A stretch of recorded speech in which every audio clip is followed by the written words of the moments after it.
ಜೈ ಹನುಮಾನ್. ವರಮಹಾಲಕ್ಷ್ಮಿ ಹಬ್ಬ ಬಂದೇ ಬಿಡ್ತು, ಇನ್ನು 10 ಡೇಸ್ ಇದೆ ಅಷ್ಟೇ.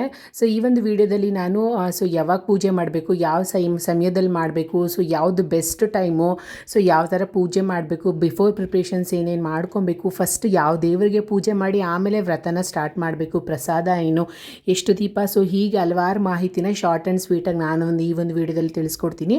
ಸೊ ನಾನು ಈ ವಿಡಿಯೋನ ನಮ್ಮ ತಾಯಿ ಹೇಳಿರೋದು, ನಮ್ಮ ಅತ್ತೆ ಹೇಳಿರೋ ಆಧಾರದ ಮೇಲೆ, ಜೊತೆಗೆ ನಾನೊಂದು ಕೆಲವೊಂದು ವೀಡಿಯೋಸ್ನ ರೆಫರ್ ಮಾಡಿ ಸೊ ನಿಮಗೆ ಶಾರ್ಟಾಗಿ ಈಸಿಯಾಗಿ ಅರ್ಥ ಆಗೋ ಥರ ಇನ್ಫಾರ್ಮೇಷನ್ ಕೊಡೋಣ ಅನ್ನೋ ಒಂದು ಉದ್ದೇಶದಿಂದ ಈ ಒಂದು ವೀಡಿಯೋನ ನನ್ನ ಸಬ್ಸ್ಕ್ರೈಬರ್ಸ್ಗೋಸ್ಕರ ಮಾಡ್ತಾ ಇದ್ದೀನಿ ನಾನು. ಸೊ ಶಾರ್ಟ್ ಆ್ಯಂಡ್ ಸ್ವೀಟಾಗಿ ನಿಮಗೆಲ್ಲ ಡೀಟೇಲ್ಸು ಸಿಗುತ್ತೆ. ಸೊ ನಿಮ್ಮ ಮನೆ ಅಭಿವೃದ್ಧಿಗಾಗಿ ನೀವು ಪೂಜೆ ಮಾಡ್ತಿದ್ದೀರಾ ಅಂತಂದರೆ ಖಂಡಿತವಾಗ್ಲೂ ಈ ವಿಡಿಯೋ ನಿಮಗೋಸ್ಕರನೇ. ಸೊ ನೀವು ಈ ವಿಡಿಯೋ ಒಂದು ರೆಫರ್ ಮಾಡಿದ್ರೆ ಬೇರೆ ಯಾವ ವಿಡಿಯೋನೂ ನೋಡೋ ಅವಶ್ಯಕತೆಯೇ ಇಲ್ಲ.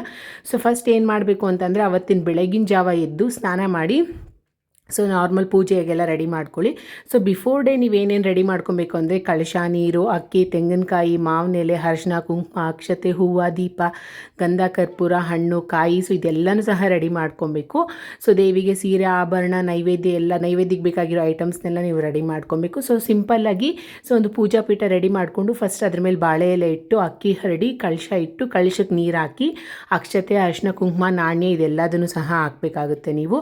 ಸೊ ಅದಾದಮೇಲೆ ಸೊ ನಮ್ಮ ಸಾಂಪ್ರದಾಯಿಕವಾಗಿ ಬಂದಿದೆ ಸೊ ನಾವು ಮೊದಲನೇ ಪೂಜೆ ಮಾಡೋದು ಗಣೇಶನಿಗೆ ಓಂ ಗಂ ಗಣಪತಿಯೇ ನಮಃ ಅಂತ 21 ಬಾರಿ ಅಕ್ಷತೆ ಇಟ್ಕೊಂಡು ಹಾಕಿ ಗಣೇಶನಿಗೆ ಫಸ್ಟು ಪೂಜೆ ಮಾಡಿ, ಅದಾದಮೇಲೆ ಫಸ್ಟು ನಮ್ಮ ಹಿರಿಯರ ಆಶೀರ್ವಾದ ತೊಗೊಂಡು ನಮ್ಮ ಹಿರಿಯರನ್ನ ನೆನ್ಕೊಂಡು ಆಮೇಲೆ ನಮ್ಮ ಮನೆ ದೇವರಿಗೆ ಪೂಜೆ ಮಾಡಿ, ಆಮೇಲೆ ನಮ್ಮ ಇಷ್ಟ ದೇವರಿಗೆ ಪೂಜೆ ಮಾಡಿ, ಅದಾದಮೇಲೆ ನಾವು ವರಮಹಾಲಕ್ಷ್ಮಿ ಹಬ್ಬನ ಸ್ಟಾರ್ಟ್ ಮಾಡಬೇಕಾಗುತ್ತೆ. ಯಾಕಂದರೆ ಹಿರಿಯರ ಆಶೀರ್ವಾದ, ಮನೆ ದೇವರ ಆಶೀರ್ವಾದ ತುಂಬಾ ಮುಖ್ಯ ಆಗಿರುತ್ತೆ. ಸೊ ಈ ಒಂದು ಪ್ರೋಸೆಸ್ನ ಫಾಲೋ ಮಾಡೋದ್ರಿಂದ ಖಂಡಿತವಾಗ್ಲೂ ನೀವು ಅಂದ್ಕೊಂಡಿದ್ದಂತೂ ಹಾಗೇ ಆಗುತ್ತೆ.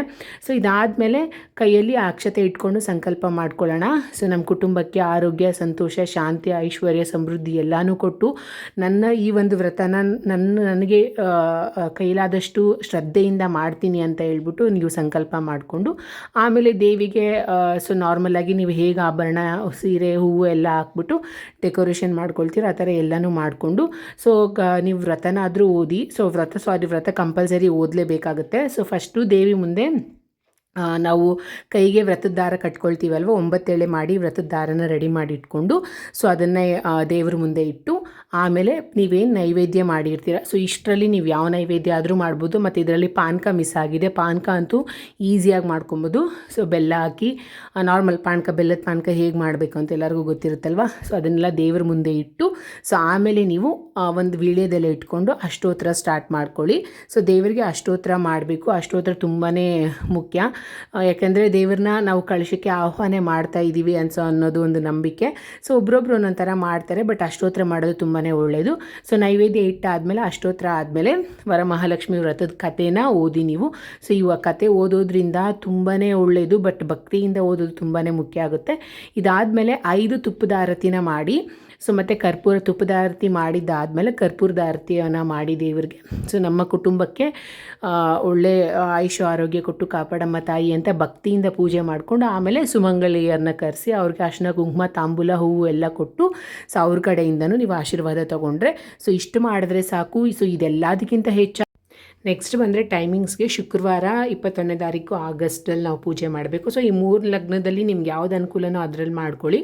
ಬಟ್ ನನ್ನನ್ನು ಕೇಳೋದಾದರೆ ಸಿಂಹ ಲಗ್ನದಲ್ಲಿ ತಾಯಿನ ಪೂಜಿಸೋದ್ರಿಂದ ನಮಗೆ ತುಂಬಾ ಒಳ್ಳೆಯದು, ಆಯುಷ್, ಆರೋಗ್ಯ, ಸಂಪತ್ತು ಎಲ್ಲನೂ ನಮಗೆ ಸಿಗುತ್ತೆ ಅಂತ ದೊಡ್ಡವರು ಹೇಳ್ತಾರೆ. ಅದಕ್ಕೆ ನಾನು ಸಿಂಹ ಲಗ್ನ ಬೆಸ್ಟ್ ಅಂತ ಹೇಳ್ತೀನಿ. ಹಾಗಾಗಿ ನಾವು ತೃಪ್ತಿಯಿಂದ ಏನೂ ಇಲ್ಲ ಅಂದ್ರೂ ಒಂದು ಕಳಶ ಇಟ್ಟು ದೇವರಿಗೆ ನಮಸ್ಕಾರ ಮಾಡಿಕೊಂಡ್ರೂ ಸಾಕು. ದೇವ್ರು ನಮಗೆ ಎಷ್ಟು ಭಕ್ತಿಯಿಂದ ಪೂಜೆ ಮಾಡ್ತೀವಿ ಅಂತ ನೋಡ್ತಾರೆ ವಿನಃ ಎಷ್ಟು ಆಡಂಬರದಿಂದ ಮಾಡ್ತೀವಿ ಅಂತಲ್ಲ. ಸೊ ಈ ವಿಡಿಯೋ ಇಷ್ಟ ಆದರೆ ಬೇರೆಯವ್ರಿಗೂ ಶೇರ್ ಮಾಡಿ. Thank you.